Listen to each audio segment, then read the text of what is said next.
We'll call the Wisconsin Rapids Water Works and Lighting Commission meeting to order. We need an approval or with additions or corrections to the regular commission meeting held on September 8th, 2021. I would move for approval. Second. Okay, John and Jake? Okay. All in agreement? Please say aye. Aye. Are there any nays? Okay, it looks like there are no action items. We could start with the safety committee meeting.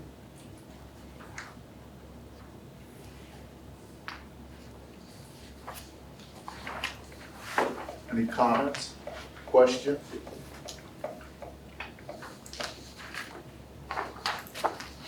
This looks like safety training is gearing up again, so that's good for the fall and winter months.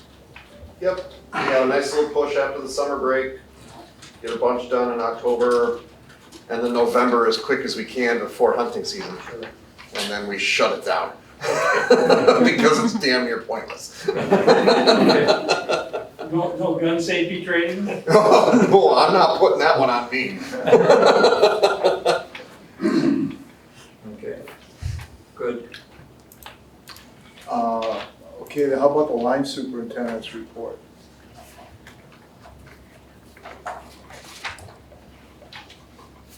Are we pretty much completed with the budget items? Are we still working on budget? Yeah. What about the replacement of power poles? Every day. Every day, huh? How many do we have done so far this year? I would think between 150 and 200 this year. Okay.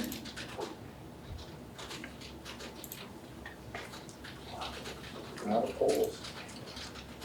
And how long will we be doing this for? We have to change 200 a year just to maintain And that'll take 50-year replacement cycle. 50 years. So you'll be doing it forever? Nice. Where do the old poles go? Most of the property owners keep them. Really?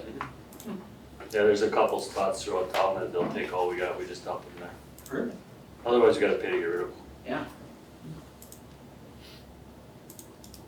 You don't leave them on property though. Yeah, if they want them, we leave them right there.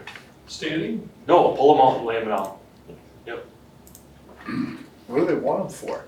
I think a lot of people think they have value for tree stands and that kind of stuff, but they're rotten, so, I don't know. So we may have a lot of people falling in. But we have no liability, right? I mean, Nope. what they do with it is their own. A lot of the guys use them for corner posts, the farm guys. Okay. Oh, interesting. Any other questions? Comments? Thanks, Josh. Water department operation. Thanks for putting out those videos. Oh. I'm gonna try the dye in the tanks one. Can we? Does that see if we got any leaks? Yeah. So where are these seasonal water heaters? They're in various places, you have Ball Diamonds, Clean Water Park, whatever, you got them, you got some city places that have them. Park going across from, like the Sioux Peak has a park that has a seasonal meter in. Got like 12 of them, not to come out every fall or back in the spring again, so. So most of them are public. Half of them about, yeah. So half of them are private property. Interesting. So folks pick up the cost of that if it's on their property? We usually just pick it up because otherwise you have to buy a new meter if it breaks and freezes, so you have to shut them off at the curb stop besides, so it's twofold, shut the curb stop off so you get more water and take the meter out so it doesn't freeze. And test it during winter time so it's ready to go in spring, So we do that at the service. basically, yes. I take it as high volume water that's going through these It's meters. for irrigation, so they're Yeah. 1-inch meter or 1.5 inch meter or larger, so they're decent flowing in water. And I see you did testing for the jail. What were the results and were there any implications from those tests? everything turned out good, they have good flow down there. We have a 12-inch and a 6-inch coming through there, so they are getting good water flow, so they should be in good standing as far as what they need for land.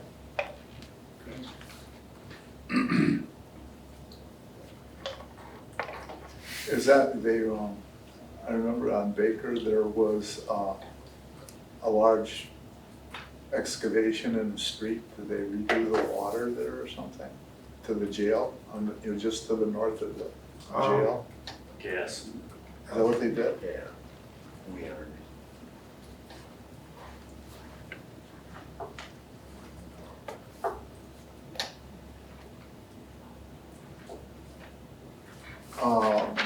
Anything else? If not, customer support supervisor? Is September normally the largest, highest month for electric disconnects? September? I'm not really sure. By chance? I don't know.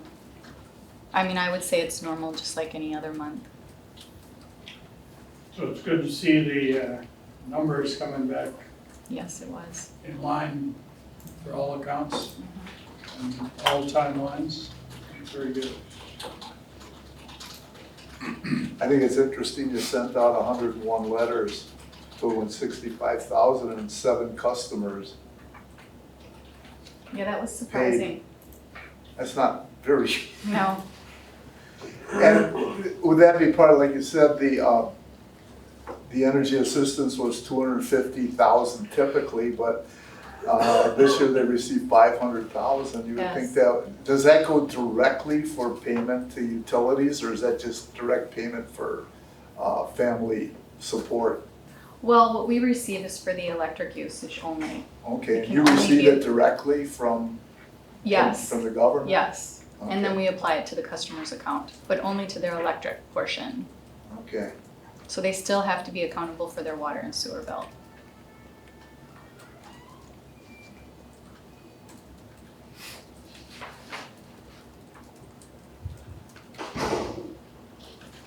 Any other comments? Okay, thank you. Director of Finance report? You report here, several large customers changed their payment timeline. Are there any implications from that? Not really. The nice thing, some of our, at least one of our larger industrial customers went on auto pay. So we know when it's coming in every time, so that's a pretty substantial amount. Probably our biggest cash need is when the power bill is due, and that's always around the second due date. So that's always set prior to when that payment's due, so we're normally fine with that. So if it's on the 29th of a month or the 3rd of the following month, that doesn't bother us cash flow wise, other than how the numbers look at the end of the month.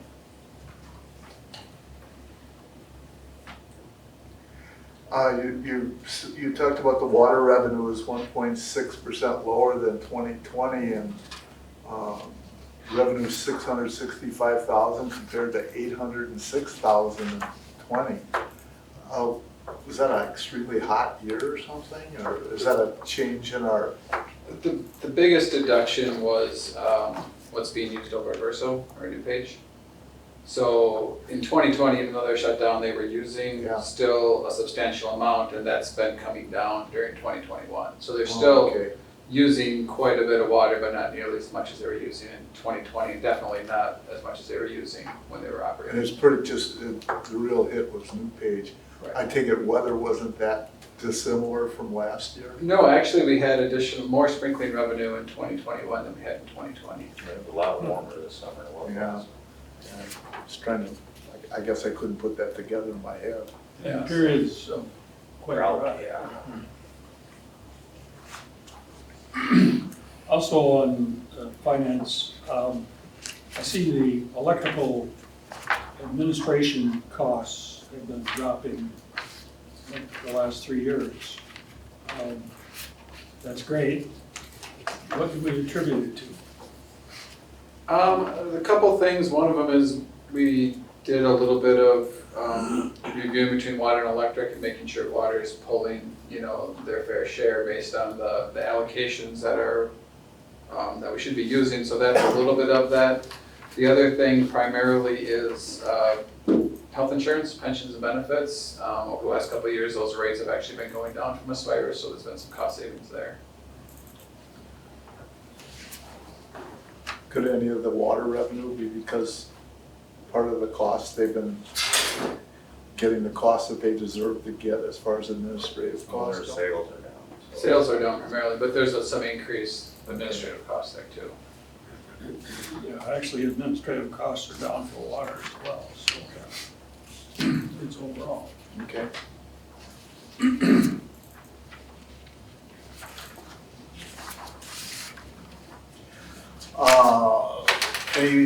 Any other questions? Jeff? If not, Information Systems Administrator. On this loss of the archives on our reports for historical meeting minutes and so on. Yeah. I put notes on here. Are my notes lost? Yeah, they were on previous reports, they were lost, unfortunately. I can check back on you guys. Put the reports back on there, you can make new notes. That was a strategic action, was it? I was borrow you a sheet of paper. I see John still will have his. I brought that up to Matt, sometimes when I, make the screen bigger and I put the notes on, if you close it when it's bigger, I remember you and I went through that, the notes would be lost. You had to close it, bring it back to normal. The right side. To close it. Yeah. So I used to lose notes all the time also, but I can't blame it on Matt. And what happened, Matt, when they upgraded to the new system, they just dropped the old? They never specified exactly what happened. Okay. They basically just fixed the system, and for some reason it took longer for them to fix our system than it did for others. So I'm not sure, they never did specify exactly what happened. They just said they lost data on their servers. Cybersecurity. Could be. I've been watching the news to see if they reported something. I haven't. There isn't anything.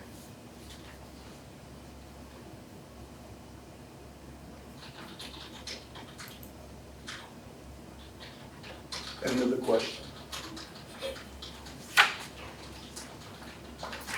Come on, John, you have one. Refer to his notes. Come on, ask about the cloud. That's all right. I'm getting lots of experience with that. Thanks, Matt. Conservation Manager's report.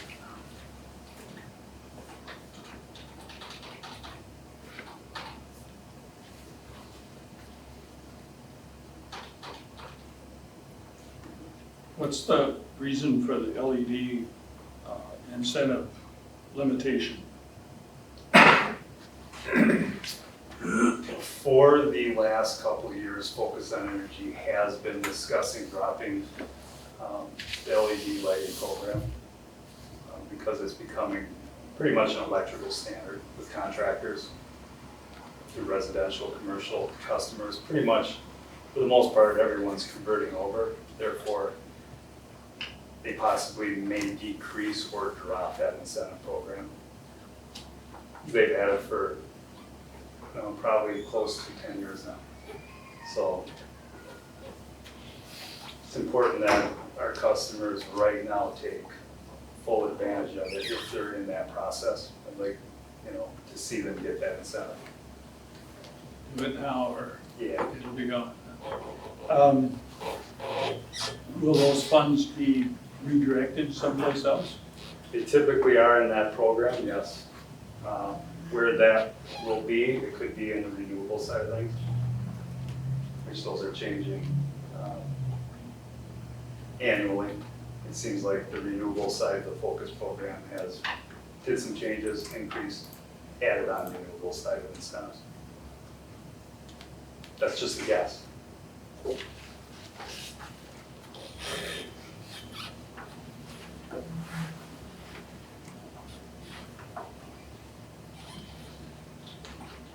Looks like the SDS program is getting on board then, no? Yep, we had the training today, I think it went well. Okay.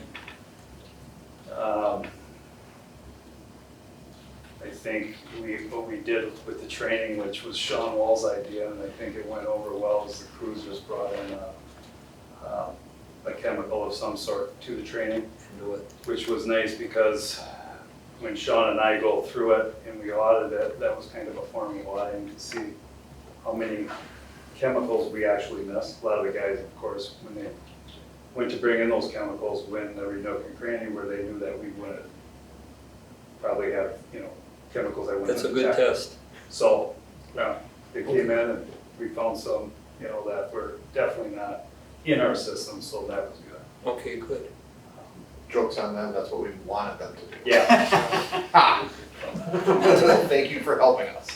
So these chemicals that salespeople bring in, you don't know about? I think for the most part, they were chemicals that were maybe in their truck. When Sean and I were going through the inventory, they're outside. So to try to, sneak that in and maybe the 20 minutes that they may be here in the morning or at the end of the work hour went undetected by us. I remember the old days, that was always the problem. Salesmen would bring in new chemicals and you'd always have to tell them if you don't have I think it was called SDS back then. And you can't bring it in. I remember seeing a lot of these guys taking it back into their car. And then if it does get into the company, a lot of times that form never came with it. Exactly. And what is the big difference between what was going on before and what's now? Like now it's a material data sheet, you call it, I believe? Yeah, they just changed, for the most part, I guess the acronym of it, and they added a few more sheets, if I'm not mistaken, correct, Sean? It's actually, previously it was MSDS sheets, material safety data sheets. Now they're just SDS, they took off the M because It's the other way around. a change should be complex, But yeah, the SDS sheets now, it's a requirement to regulation that they're a formalized form now. Before, with MSDS sheets, any company could write them any way they wanted to. Some were 1 page, some were 18 pages. Now, every company has to have the same format. There's 16 different sections, each one has to be the same. That way PPE, fire, how to handle a fire, how to handle a material, how to dispose of the material, are all in the same sections for every single SDS. One of those changes, you look at it and go, how is it not like that before? But it wasn't, so they changed that back in 2013, and it's been a slow transition, but we're getting to a pretty good place now. And let's say, especially with having MSDS online now, everything is electronic, everything is so easily accessible, it's all on the computers, we were downloading apps on the phones today to do searches on phones, on tablets. It's a really, really good process, and like anybody that's familiar with SDS sheets, it's basically an insurance form when it comes to chemicals. Yeah. You don't use them, you think they're a pain in the butt, you hate having them around, but the second that you need them, you're glad that you have them. So yeah, the program really got increased, and it's really doing well. Okay, thank you, good. Any other questions? If not, Director of Engineering and Electrical Operations report. This main building generator start and stop with a load. Care to discuss that at all? Sure. So our annual inspection by the DNR, one of their requirements is that your generator run and be tested under load. The current generator that we have is tested weekly, but not under load. It's actually a good requirement when speaking with the generator manufacturer. It's a good thing if you actually do run your generator under load, so it is a good requirement to have. The problem is it's a very costly thing for us to get to that type of standard. When talking with the manufacturer, we would have to replace our transfer switch completely to a new style that allows for a seamless transfer between the, the generator and the main building feed. Otherwise, we would have, like we have now, where the building is gonna take about a couple second outage to test the generator. We have so much equipment in the building, I don't wanna do that, because, you always run the risk of some computer equipment or something actually failing by cycling power on it. And so what we're proposing to the DNR is that we put that in maybe a 2023 plan so that we can properly budget it, and then we would replace the entire transfer switch, and at the time also replace the generator, because that was in the 2024 budget in the 5-year outlook. So we'll see what they say when we come back with that proposal. Will this also affect the water treatment pumps and? Well, and that's the whole reason why it's a requirement, is because of the fact that we have the water plant here.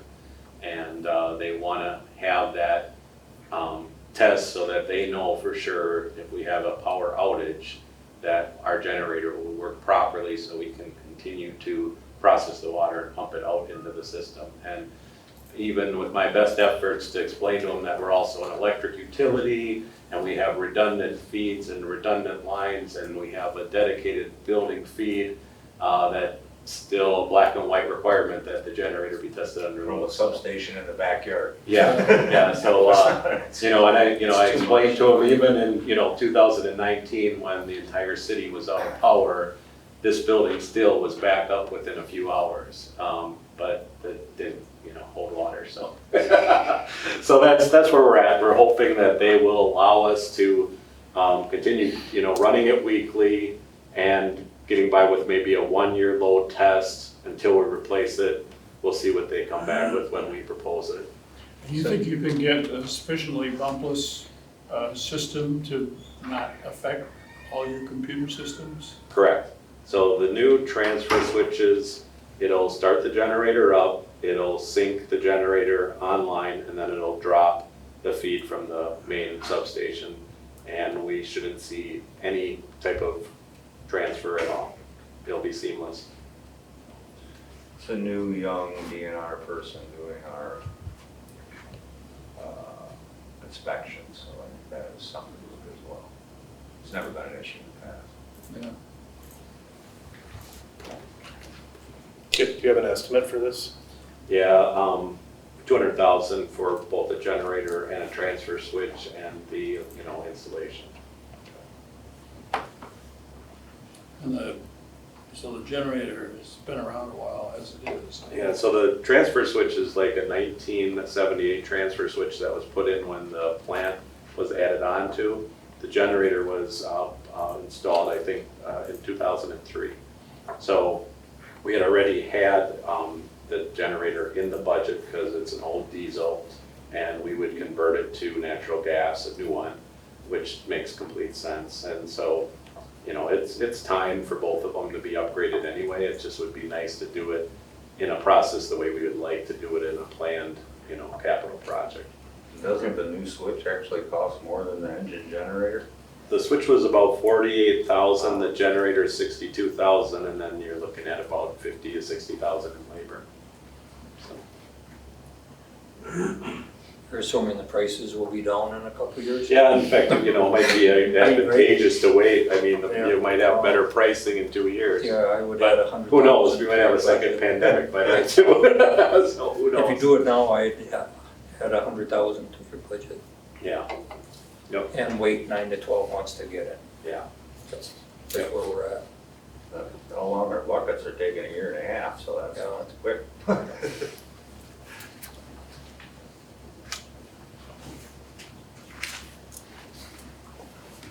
Any other questions? Thanks for the pictures, Todd, that's always helpful. Yeah, I forgot to bring my show and tell. I actually had the part of the switch that failed. It's in my office. I was gonna show everybody that too, but maybe next time I'll bring it.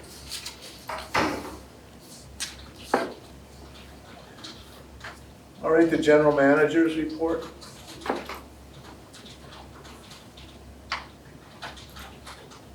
Yeah, this shutting down gas pipelines and preventing leases on natural gas territory is coming back to roost Yeah, big time.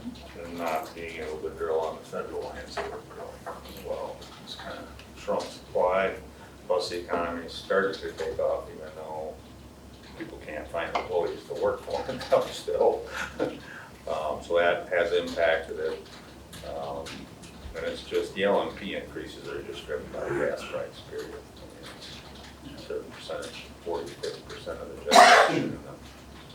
MISO's off gas now because a lot of people converted from coal to gas, so it's just a bigger component of the generation mix. What percentage is coal yet? Of 40%? They're about the same now. It's about 30 coal, 30% natural gas, and gas keeps climbing a little each year by a little bit. And natural gas around 35 and coal's like 30. Coal stocks are up like Yeah, I know, it's, 200%. that's what I was gonna say, buy coal. Yeah. Usually when natural gas starts increasing, there's always something that comes to roost with the transportation fees and the pipeline. Well, luckily your seatbelt for your, you might want to set your thermostat a couple degrees lower than normal this winter. Because it's going to go all the way down to the residential level. Staying in Chicago, they're going to be paying double what they were paying last year. I don't think we'll be as bad up here, but it's still going to be probably a third more.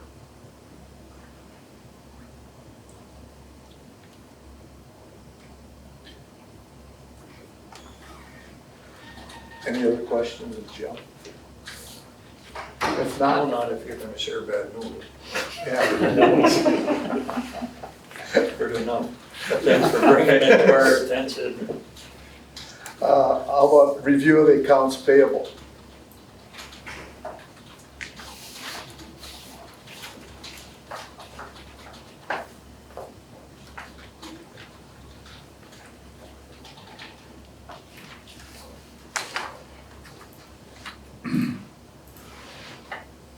I got a kick out of the Wiggins bill. July and August, snow and maintenance, lawn and snow. Yeah, they have the same thing every month. Yeah. My son just sent us a photo, he lives in Idaho Falls, they had 8 inches yesterday. I have a question on the last page.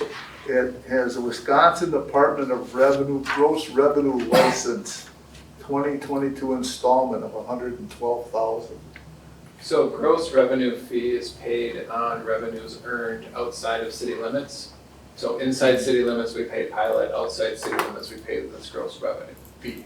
Oh, And it's about double that, because that's the first installment, and then we'll pay another installment. So I think it's 3.17% or something like that of revenue, Okay. is what we pay to the state.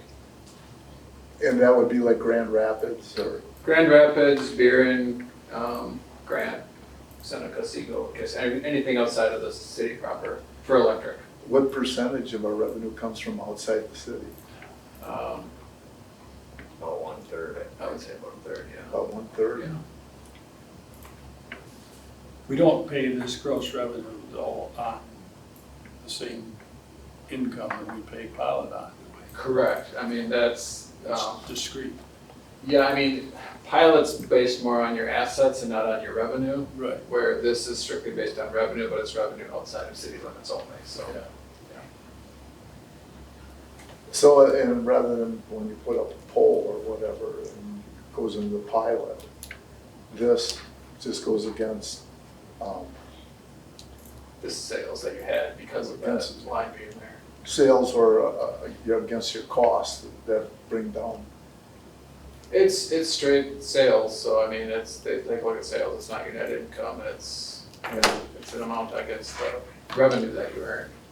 But we're not paying pilot on poles and beer. No, we only pay pilot within the city of Wisconsin Rapids.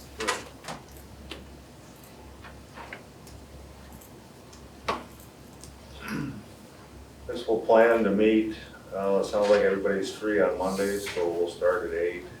Roxanne will, for our budget marathon, and Roxanne will get the agenda out. Okay. All right.